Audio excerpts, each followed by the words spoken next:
Assalamualaikum warahmatullahi wabarakatuh. Alhamdulillahi rabbil alamin, wassalatu wassalamu ala asrafil anbiya'i wal mursalin wa ala alihi wa sahbihi ajma'in, amma ba'du. Alhamdulillahi rabbil alamin, Allah subhanahu wa ta'ala masih memberikan kita nikmat kesehatan dan nikmat kesempatan. Salawat bertangkaikan salam marilah kita hadiahkan kepada junjungan kita Nabi besar Muhammad sallallahu alaihi wasallam.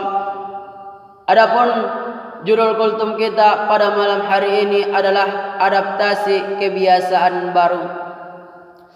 Pada masa sekarang, pada zaman sekarang, Allah subhanahu wa ta'ala memberikan kita sebuah musibah, memberikan kita sebuah penyakit, memberikan kita sebuah ujian kepada hamba-hambanya, yaitu berupa virus corona atau COVID-19.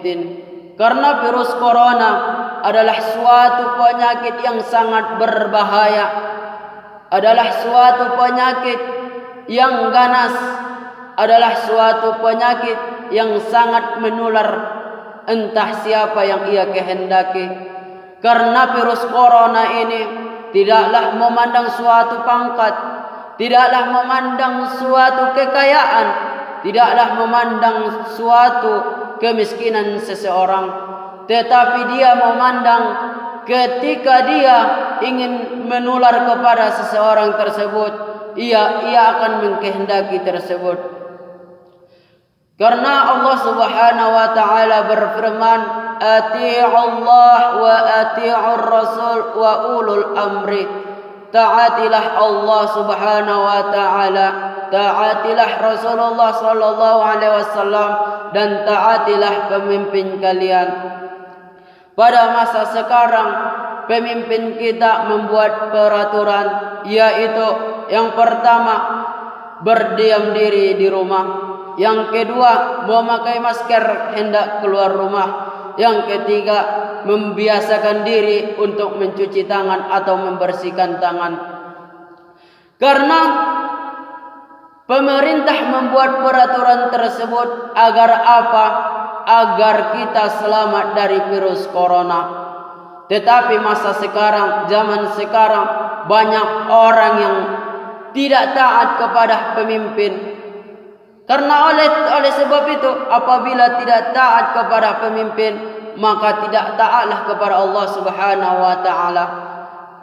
Karena pada masa Rasulullah sallallahu alaihi wasallam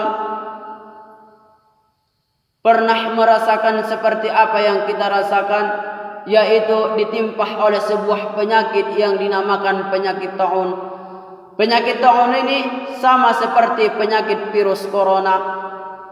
Tetapi Rasulullah sallallahu alaihi wasallam menganjurkan kepada umatnya, yang pertama, berdiam diri di rumah. Yang kedua, bersabar. Yang ketiga, memperbanyak ibadah kepada Allah subhanahu wa ta'ala. Yang pertama, Rasulullah sallallahu alaihi wasallam menganjurkan kepada umatnya agar tetap berdiam diri di rumah atau yang dinamakan lockdown. Yang kedua, Rasulullah sallallahu alaihi wasallam menganjurkan kepada umatnya agar selalu bersabar atas ujian yang Allah berikan kepada umatnya. Karena Allah subhanahu wa ta'ala berfirman di dalam surah Al-Baqarah ayat 152, Ya ayyuhalladzina amanu ista'inu bis sabri was salah, innallaha ma'as sabirin. Wahai orang-orang yang beriman, mintalah pertolongan kepada Allah subhanahu wa ta'ala dengan salat dan sabar. Sesungguhnya Allah subhanahu wa ta'ala bersama orang-orang yang bersabar. Alangkah